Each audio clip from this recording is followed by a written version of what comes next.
Yo, chill computer guy. Today we're in Reason 10. We got the light coming in the window. We're during the day. We're actually recording during the day, which is a rare thing. Usually find myself recording after the sun's gone down. It happens to be October 31st. It's Halloween, so what I did is I wrote a quick little loop. It's kind of a Halloweeny loop. It was kind of inspired by the whole Halloween vibe, and the whole thing is we're going to talk about layering. This episode we're going to talk about layering, basically creating your instruments via layering inside Combinators. So let's go ahead and listen to this quick little spooky Halloween tune here.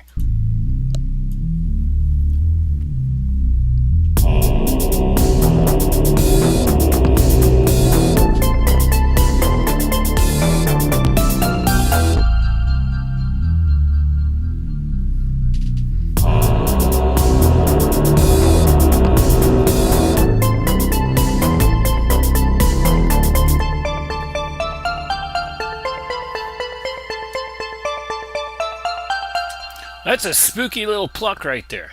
The thing about the pluck is it's basically layering right here. So what we have here is we have a pluck that demands a lot of attention. In other words, it really sticks out in the track. Now, you're probably going to have to filter the hell out of this thing to get it to fit in the track properly. But you can tell that it's a really good top line pluck.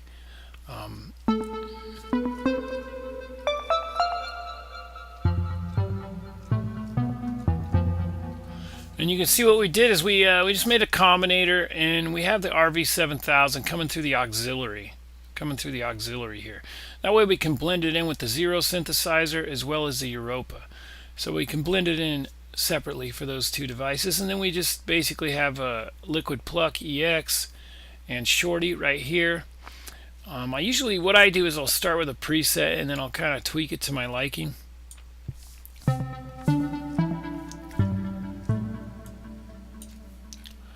But what's great is by using the 6-to-2 mixer, I can basically solo these.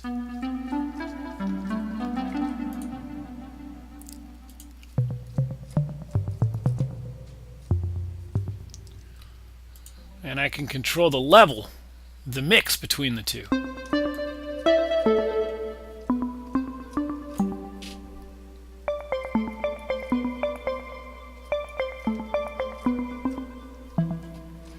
And so that's layering. Layering's pretty powerful. Now the same thing occurring with the bass line here. Same thing. I got a combinator, and we just have this stuff just blended. I got my two favorite bass synths here. Love these bass synths. They're going through a filter, and then we have a saturation knob going into the auxiliary, so we can put different levels of saturation on each of these instruments. And then we have a compressor there at the end. Just a little a Compo 1 going on there.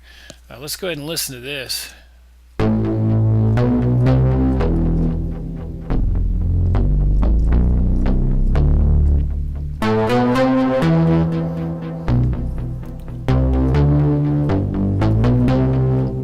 Yeah, it's a bass that's very demanding. Again, we're going to have to probably take some of that delay out of there. I mean, it's going to be tough to fit that in a track.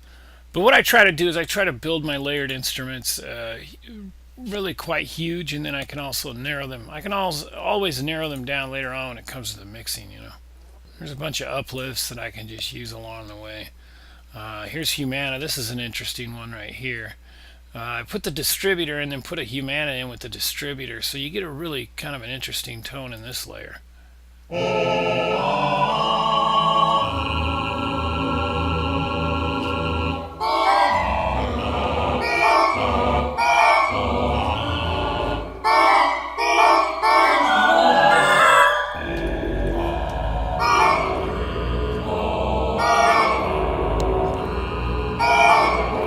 Kind of get a pretty scary kind of vibe, almost like a scream in there, you know. And so we have is 4 of those, and then they're on a distributor, so we can actually alter this and have it just go single double.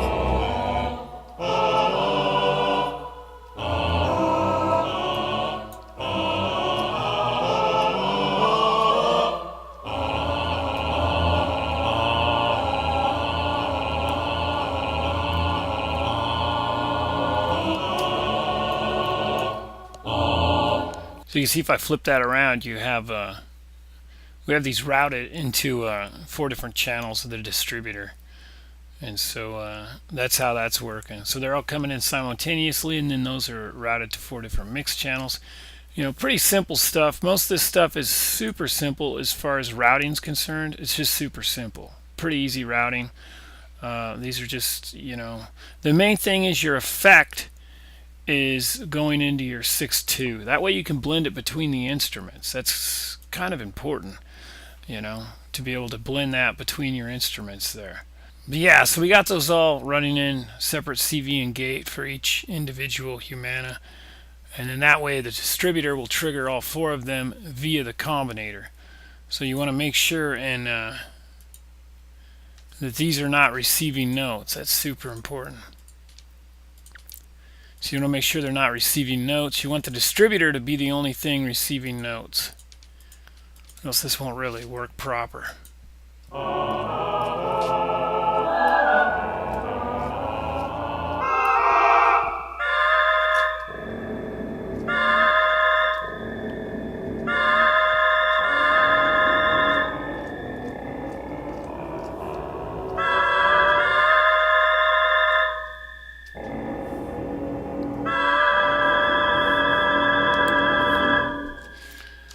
Oh, pretty Halloweeny there.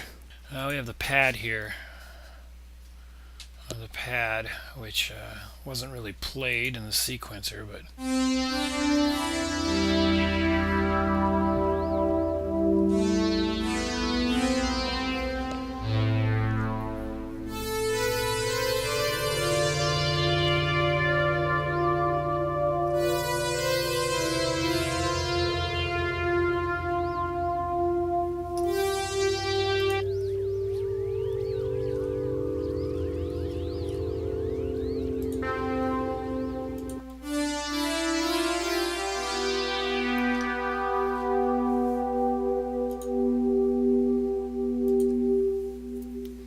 of course the clang.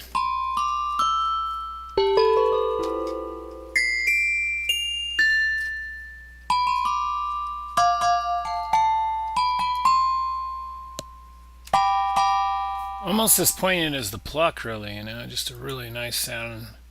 And of course our drums, which are the custom drums here. So if we listen to this whole track, which isn't done yet, obviously, but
Anyway, it's like a big palette of ideas, you know. But getting those big sounds in your tracks, it's all about layering. So kind of like build your instruments, and then just kind of think of the sequencer here as just kind of a palette to start throwing notes around.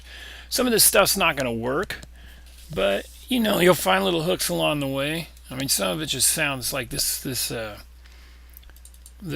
chord progression just sounds horrible, but certain parts of it I really like. So you can cut out those parts and kind of mix and match it with the bass line. And obviously, this as far as mixing, this drum kit needs to go on separate channels. I just have it consolidated onto one track because I'm basically using it as filler.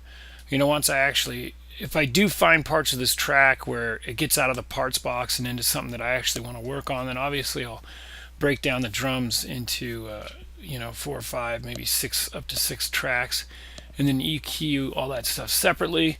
But for right now, it's just kind of filler material. I'm not really sure what I want to do with this track. I mean, there's certain parts that are kind of catchy. It just kind of had a Halloween theme to it, so I figured I'd share it with you. And it's all about layering your sounds, getting your big sounds. You know, build your sounds. That's one part, and then splashing some stuff on the sequencer. It's kind of a palette, you know, start throwing ideas around. And like I say, some of it's going to work, some of it's not. You just do some loose mixing too to see if those, you know, some of the sounds, the contrast is fitting. Some of them just simply don't fit together. So, but yeah, have fun. Don't think of anything as a final project. You know, get in here, build your instruments via layering. Use your combinators. Your combinator with your 6.2, just put a bunch of those in your track and then build your instruments. Get in here, throw around some sequencers, do some loose mixing. Always use your high and low pass filters as part of your loose mixing, because you're never going to be able to tell if stuff's going to fit together if nothing's filtered, because it'll all just be hogging the frequency spectrum. It'll just sound like a pile of mud, you know. Anyway, if you haven't already, please subscribe to my channel, give a thumbs up, give a comment, and we'll have more quick little random videos and whatnot coming up. All right, bye-bye now.